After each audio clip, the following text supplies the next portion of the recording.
રાજ્યની અંદર વધુ એક વરસાદનો મોટો રાઉન્ડ આવી રહ્યો છે, કેમ કે હાલમાં બંગાળની ખાડીની અંદર ફરીથી એક વરસાદી સિસ્ટમ બની છે.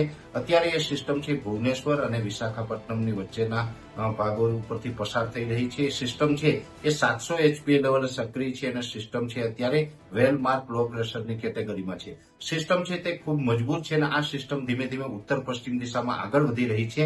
એટલે આ સિસ્ટમ મધ્યપ્રદેશ ઉપર થઈ અને ગુજરાત ઉપર થઈને પસાર થાય તેવી શક્યતાઓ છે. ખાસ કરીને સિસ્ટમ છે જ્યારે ગુજરાત સુધી આવશે ત્યારે વધુ મજબૂત થઈને વેલમાર્ક લો પ્રેશરમાંથી એ ડિપ્રેશનમાં ફેરવાય તેવી શક્યતાઓ છે અને ગુજરાત ઉપરથી ડિપ્રેશન પસાર થવાનું છે, જેને કારણે આમ તો 4 થી લઈ અને 8 સપ્ટેમ્બર દરમિયાન ગુજરાતની અંદર ભારેથી અતિભારે વરસાદની શક્યતાઓ છે, જેમાં ખાસ કરીને મધ્યપ્રદેશ બોર્ડરે દાહોદ, ગોધરા અને છોટાઉદેપુર જેવા વિસ્તારો છે એમાં પણ ભારેથી અતિભારે વરસાદ નોંધાઈ શકે છે. દક્ષિણ ગુજરાતના તમામ જિલ્લાઓ છે, સુરત, વલસાડ, વાપી, નવસારી અને ડાંગ જેવા વિસ્તારો છે, એ તમામ વિસ્તારમાં પણ 5 થી લઈ અને 8 તારીખ સુધી ભારેથી અતિભારે વરસાદ નોંધાય તેવું એક અનુમાન છે.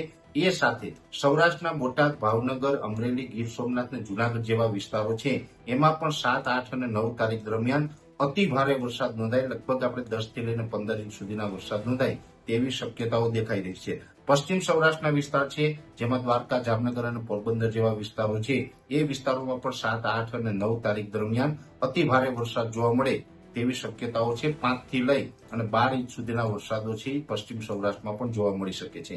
કચ્છમાં પણ એકંદરે સાર્વત્રિક વરસાદ હશે, જોકે કચ્છમાં જે હળવાથી મધ્યમ વરસાદ હશે, પણ કચ્છના જે દરિયાઈ કાંઠાના ભાગો છે, નલિયા, માંડવી, મુન્દ્રા, કંડલા, ગાંધીધામ વગેરે, એ દરિયાકાંઠાના વિસ્તારમાં થોડીક તીવ્રતા વધારે જોવા મળશે. મધ્ય ગુજરાતમાં પણ એકંદરે મધ્યમથી સારો વરસાદ હશે. ખાસ કરીને મધ્ય ગુજરાતમાં વિરમગામ, આણંદ, નડિયાદ, ખેડા હોય, કપડવંત છે, અમદાવાદ, ગાંધીનગર છે, એ તમામ વિસ્તારની અંદર હળવોથી મધ્યમ વરસાદ હશે. એ સાથોસાથ વડોદરા જિલ્લો છે તેમાં થોડોક ભારેથી અતિ ભારે વરસાદ જોવા મળે તેવું એક અનુમાન છે. ઉત્તર ગુજરાતના જે તમામ જિલ્લા છે, વાવ, થરાદ, સાબરકાંઠા, બનાસકાંઠા, પાટણ, મહેસાણા અને અરવલ્લી જેવા વિસ્તારો છે, એમાં પણ સામાન્યથી મધ્યમ વરસાદ. એટલે ઉત્તર ગુજરાતની અંદર પણ લગભગ 2 થી લઈ અને 4-5 ઇંચ સુધીના વરસાદો પડે તેવી શક્યતાઓ રહેલી છે. મધ્ય ગુજરાતમાં પણ 1 થી લઈને 4 ઇંચ સુધીના વરસાદ પડી શકે છે. ખાસ કરીને મધ્ય ગુજરાતનું વડોદરા છે તેની અંદર 5 ઇંચ ઉપર 5 થી લઈને 10 ઇંચ વરસાદની શક્યતાઓ રહેલી છે. એટલે ઓલ ઓવર જોવા જઈએ તો ગુજરાતની અંદર સાર્વત્રિક વરસાદનો રાઉન્ડ આવી રહ્યો છે. જોકે આ રાઉન્ડ દરમિયાન સૌરાષ્ટ્ર અને દક્ષિણ ગુજરાતમાં અતિવૃષ્ટિ જેવા વરસાદો જોવા મળે અને બીજા વિસ્તારોમાં સામાન્યથી મધ્યમ વરસાદ જોવા મળે તેવી શક્યતાઓ છે. ખાસ કરીને 4 થી 8 તારીખ સુધીનો આ વરસાદી રાઉન્ડ છે.